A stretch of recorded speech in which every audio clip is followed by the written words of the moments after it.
వైసీపీలో టికెట్ల లొల్లి రచ్చలేపుతుంది. సీట్లు సర్దుబాటు వేళ ఎవరిపై వేటు, ఎవరికి చోటు అన్నది ఉత్కంఠ రేపుతుంది. ప్రజల మొప్పు పొందని నాయకులకు అధినేత ఝలకిస్తున్నారు. వారిని తప్పించి కొత్త నేతలను బరిలో దించుతున్నారు. ఇప్పటికే దాదాపు 60 మంది అభ్యర్థుల స్థానాలు మార్చిన సీఎం జగన్ తుది జాబితాపైన కసరత్తు చేస్తున్నారు. మంత్రులను సైతం వదలడం లేదు. ఇప్పటికే చాలా మంది మంత్రులకు టికెట్లపై క్లారిటీ కూడా రావడం లేదు.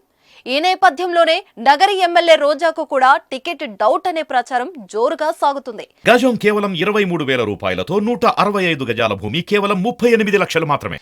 మరోవైపు నియోజకవర్గంలో సొంత పార్టీ నుంచే వ్యతిరేకత కనిపిస్తుంది. దీంతో రోజాపై అధిష్టానం స్పెషల్ ఫోకస్ చేసినట్లు తెలుస్తుంది. రోజాను ఈసారి ఎమ్మెల్యేగా కాకుండా ఎంపీగా బరిలోకి దించాలని భావిస్తున్నట్లు సమాచారం.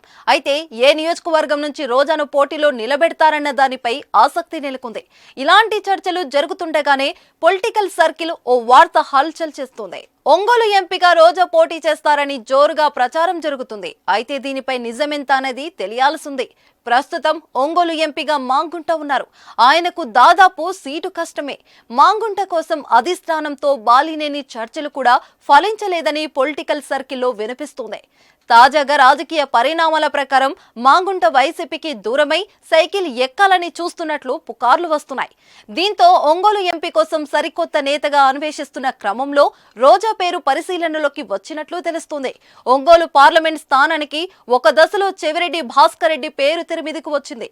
దీనిపైన జిల్లా నేతల నుంచి సానుకూల స్పందన రాకపోవడంతో ఆ ఆలోచనను విరమించుకుంది అధిష్టానం.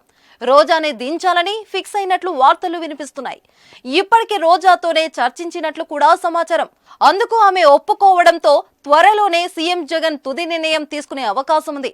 అన్నీ అనుకున్నట్లు జరిగితే ఈసారి ఎమ్మెల్యేగా కాకుండా ఎంపీగా రోజా పోటీ చేసే ఛాన్స్ కనిపిస్తుంది.